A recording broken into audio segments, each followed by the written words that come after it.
To get into the content of the book, crushing, God turns pressure into power. And I was thinking how last time you were here, you wrote soar, Yeah. S-O-A-R. It's like eagles on the cover and plane. Yeah. And now we're on crushing. Yeah. So what happened? They say,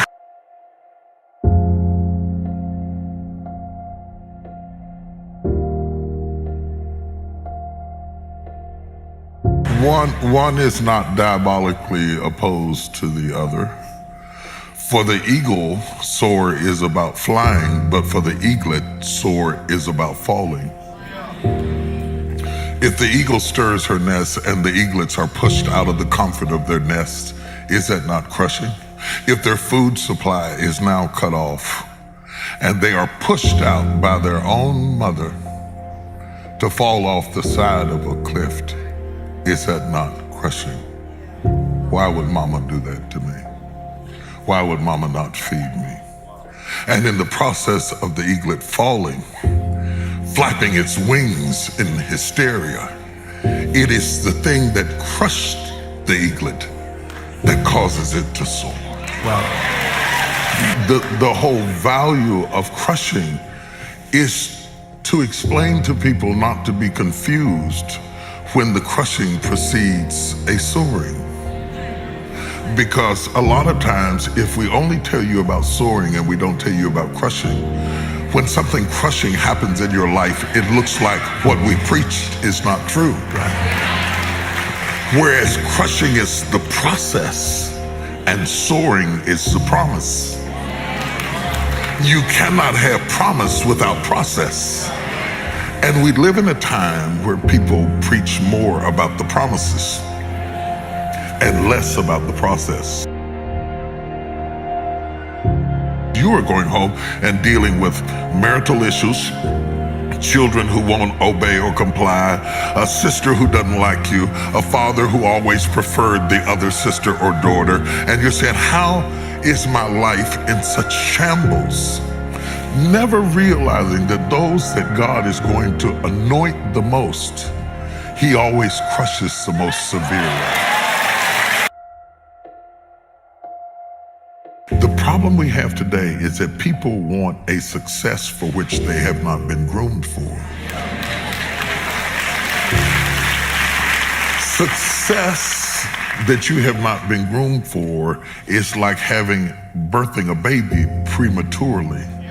The chances of survival go down the earlier the baby is exposed. And to be exposed too soon is not a blessing, it's a curse. You don't want anything before it's time. Nothing before it's time. There's a time and a season for every purpose under heaven.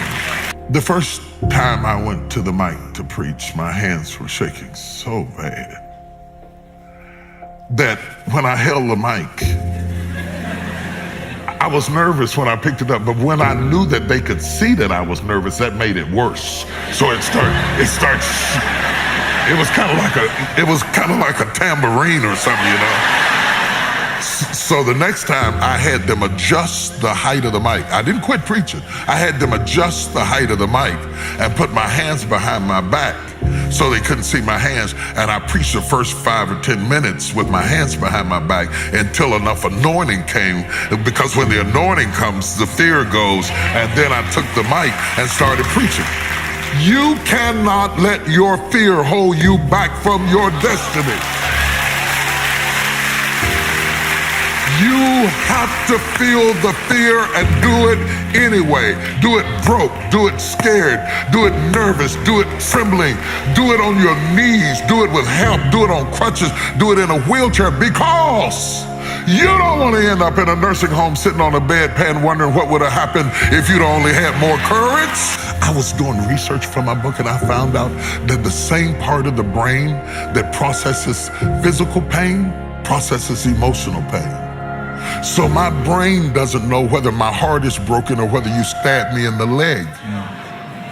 The same part of the cerebellum that sends the message that you're in pain is just as intense about a broken heart as it is about a stabbed leg. You understand? So all of a sudden I'm in trauma, but there's no paramedic because I'm not bleeding. I'm not being crushed on the outside where you can put a tourniquet on it and send me to the emergency room. I'm being crushed in my heart. I'm being crushed by failed expectations. I'm being crushed by the fact that I'm older now and I thought I would be further than I am, and I am not. God has a whole lot of ways to crush you. I'm being crushed by bankruptcy. I'm being crushed by disappointment. I'm being crushed because I love somebody who won't love me back. I'm being crushed because I have a child who disrespects me. There are all kinds of ways for you to be crushed in places that people don't see, and it affects you like you are being stabbed. This trauma of the soul cannot be treated in the hospital. This trauma of the soul, this secret crushing that God allows us to go through sometimes in our life are beyond explanation.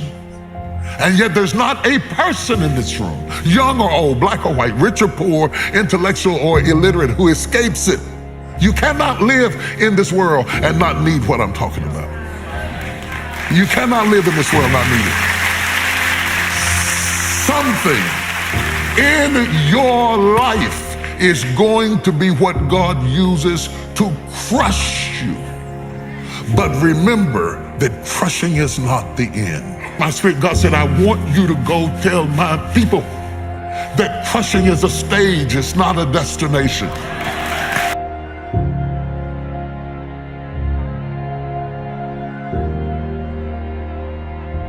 Some people take on a pathology of pain and they make the crushing their address, and they live in what should have been a stage. And no matter what you do, you cannot pull them out of it because pain becomes their normal. They will provoke you till you fight them. They will push you away till you reject them because it is the thing that they are most familiar with, and they don't understand that they self-sabotage their success. You're not fighting a demon. You're not fighting the devil. You are fighting the fact that you have become so accustomed to pain that it is your place of residence. And I challenge you today to shatter your way out, to break your way out. If you can't get out the door, come out the window. I challenge you today. Some people need you to be there because they have built a system around your pain. And they have created jobs around your dysfunction, and they don't want you to get well. Because if you got well, they're afraid that they might not be important to you. And sometimes it's not in their interest for you to recover.